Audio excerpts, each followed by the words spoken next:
বহুদিন আগে একটি গ্রাম ছিল। সেই গ্রামে একজন গরিব ব্রাহ্মণ বাস করত। সে উচ্চবংশজাত বা কুলীন ব্রাহ্মণ ছিল না, তাই তার বিয়ে করাটা খুবই কঠিন হয়ে পড়েছিল।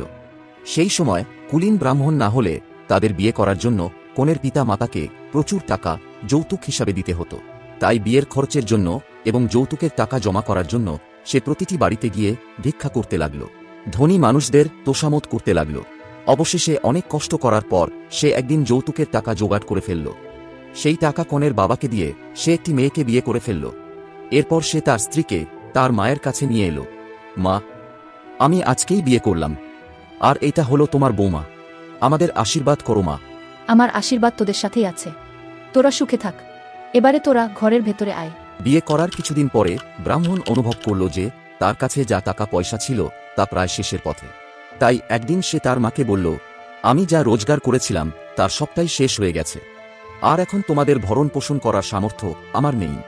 তাই আমাকে টাকা রোজগার করার জন্য এখান থেকে অনেক দূরে যেতে হবে। আমি কিছু বছর পর পর্যাপ্ত টাকা রোজগার করে তবেই বাড়ি ফিরে আসব। আমার কাছে যেটুকু অর্থ আছে সেটা আমি তোমাদের দিয়ে যাব, সেই টাকা দিয়ে তোমরা সংসার চালাবে। এই বলে ব্রাহ্মণ তার মা ও স্ত্রীকে বিদায় জানিয়ে সেখান থেকে চলে গেল। সেই সময় একটি ভূত ব্রাহ্মণকে সেখান থেকে চলে যেতে দেখছিল। সে ওই দিন সন্ধ্যাবেলায় অবিকল ব্রাহ্মণের রূপ ধারণ করল। তারপর সে ব্রাহ্মণের বাড়িতে প্রবেশ করল। ব্রাহ্মণের স্ত্রী তাকে নিজের স্বামী ভেবে বলল, আপনি এত তাড়াতাড়ি বাড়ি ফিরে এলেন যে? আপনি বললেন যে আপনি কয়েক বছর পর বাড়ি ফিরবেন। আজকের দিনটি শুভ নয়, তাই আমি বাড়ি ফিরে এলাম, আর আমি সঙ্গে কিছু টাকা পয়সাও নিয়ে এসেছি, যা দিয়ে আমরা খুবই ভালোভাবে দিন কাটাতে পারব। এই কথা শুনে ব্রাহ্মণের স্ত্রী সহজেই বিশ্বাস করে নিল। আর ভূতটি যেহেতু অবিকল ব্রাহ্মণের মতো রূপ ধরে এসেছিল, তাই তার মাও কিছু সন্দেহ করল না। তাই সে ঘরের মালিকের মতো বসবাস শুরু করল। কিছু বছর পর আসল ব্রাহ্মণ বাড়ি ফিরে এলো। সে নিজের মতো অপর একজনকে দেখে অবাক হয়ে গেল। ভূতটি তখন ব্রাহ্মণকে বলল, তুমি কে, আর তুমি আমার বাড়ি কি উদ্দেশ্যে এসেছ? এটা তো আমার জিজ্ঞেস করার কথা যে তুমি কে, আর তুমি আমার বাড়িতে কি করছো? তুমি কি পাগল নাকি? এখানে প্রত্যেকে জানে যে এটা আমার বাড়ি, এটা আমার স্ত্রী, আর ওই যে দূরে যে মহিলাটি দাঁড়িয়ে আছেন ওটা আমার মা।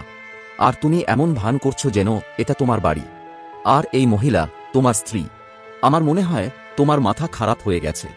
কথা না বাড়িয়ে এখান থেকে চুপচাপ বেরিয়ে যাও। এই বলে ভূতটি ব্রাহ্মণকে বাড়ি থেকে তাড়িয়ে দিল। কি করবে বুঝতে না পেরে ব্রাহ্মণ বিচারের জন্য রাজার কাছে গেল। রাজা ব্রাহ্মণের সব কথা শুনল এবং ভূত ব্রাহ্মণকে ডেকে পাঠাল। কিন্তু ভূত ব্রাহ্মণ যখন সভায় এলো তখন রাজা তাকে দেখে বিভ্রান্ত হয়ে গেল, কারণ ব্রাহ্মণ ও ভূত ব্রাহ্মণ দুজনেই একে অপরের জেরক্স কপি। রাজামশাই তো মহা সমস্যায় পড়লেন। তিনি বুঝতেই পারছিলেন না যে কে প্রকৃত ব্রাহ্মণ আর কে ভণ্ড।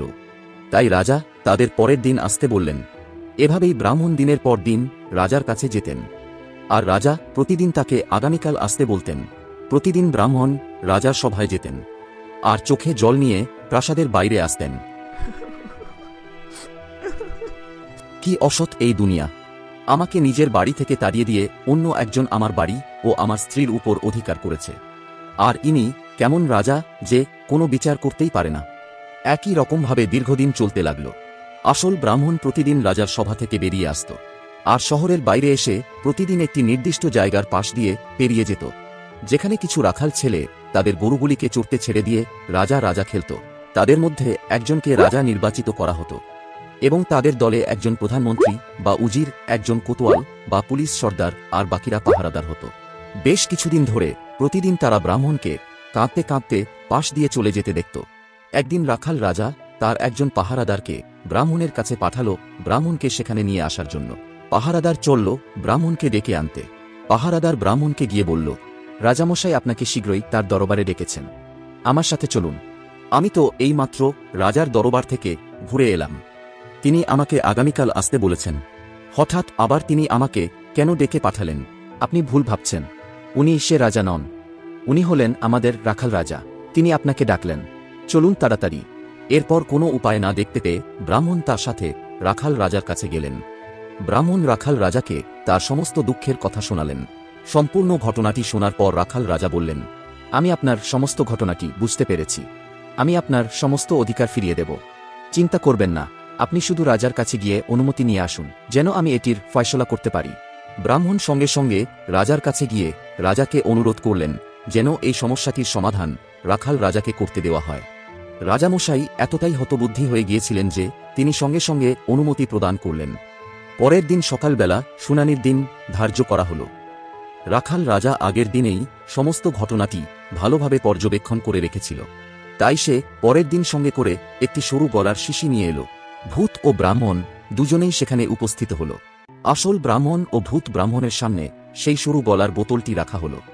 এরপর রাখাল রাজা ঘোষণা করল, এই যে বোতলটা দেখতে পাচ্ছেন, এই বোতলটার মধ্যে যে প্রবেশ করতে পারবে তাকেই আসল ব্রাহ্মণ এবং বাড়ির মালিক হিসেবে ধরে নেওয়া হবে।